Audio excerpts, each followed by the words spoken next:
Баршаңызға сәлем. Бүгін сіздермен мини пиццалар дайындайтын боламыз.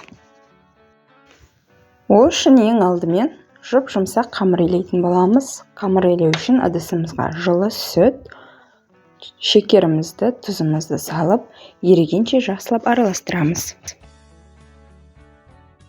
Оның үстінен ашытқымызды салып, араластырып, сұйық майымызды құямыз. Сұйық майдың орнына сары майды да пайдалануға болады. Ерітіп, не болмаса бөлме температурасындағы жұмсақтықта салып, жақсылап барлығын біркелкі болғанша араластырамыз. Оның үстіне ұнымызды екіге бөліп салып, жұп-жұмсақ етіп қамыр илейміз. Қамырымыз осындай жұп-жұмсақ болып шығады.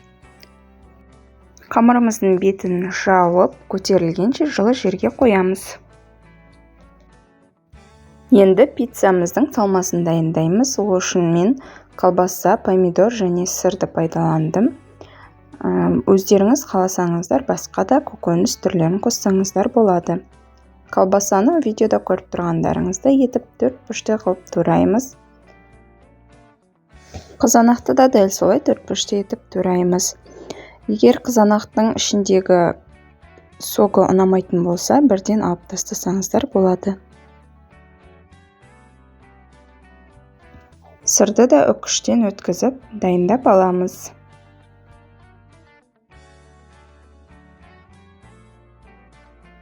Қамырымыз көтерілді. Енді осы қамырды бөліктерге бөлеміз. Мен 9 бөлікке бөлдім.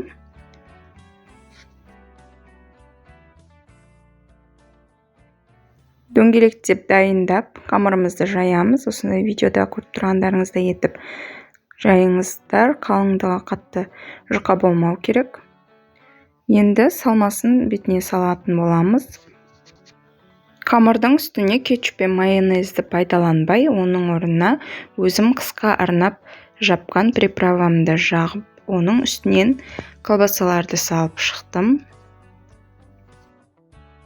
Турап дайындап алған қызанақтарымызды да колбасаның үстінен салып шығамын.